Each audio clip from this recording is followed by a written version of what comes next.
Dostal som zákaz masturbovať a silné lieky od doktora, ktoré majú potlačiť môj chtíč a držať sa čo najďalej od píč. Na nete mi blokli všetko porno, penis nesmie mať tvrdší než hovno. Mám vraj veľmi nebezpečný fás a nedali mi naňho zbrojný pás. Som ten, čo pretiahol by vlastný tieň. Žiaľ viem, že zajebať si nemôžem, cecer mám jak otrávený šíp a výstrek ako atomový hríb. Zemetrasenie, potom potopu, môj vrchol spôsobuje katastrofu. Tsunami, čo zaplaví aj púšť, môj kokot tu zanecháva spúšť. Keď mi v ňom len trochu pulzuje, tak celá planéta to ľutuje. Zatrasie sa zem, vždy keď ho vyťahnem, pred košku zrolujem.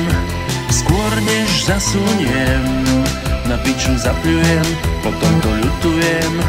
Ja za to nemôžem, všetko čo milujem, kokom devastujem. Nastal súdny deň, trochu si zajebem, pol sveta odjebem. Som ten, čo pretiahol by vlastný tieň.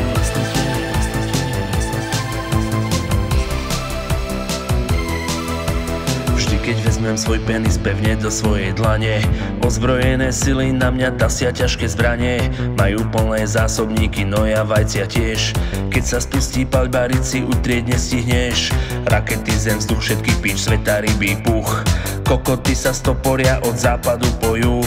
Tak začni honiť kár a na môj povel páľ. Som Analgruppenführer a Ober kokotí kráľ. Zatrasie sa zem, vždy keď ho vyťahnem, pred košku zrolujem.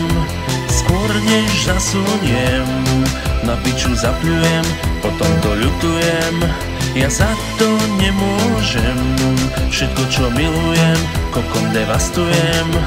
Nastal súdny deň, trochu si zajebem, pol sveta odjebem. Svetovo triasla správa o genocíde, na ktorej čele stojí sám falusoid. Ako uvádzajú mnohé zdroje, ozbrojeným zložkám sa vymkla spod kontroly jeho extrémne nebezpečná sexuálna energia. Ženy po celom svete opisujú záhadné orgazmy a muži nechcene ejakulujú v polhodinových intervaloch. V najbližších dňoch môžeme očakávať zemetrasenia a záplavy mužského ejakulátu.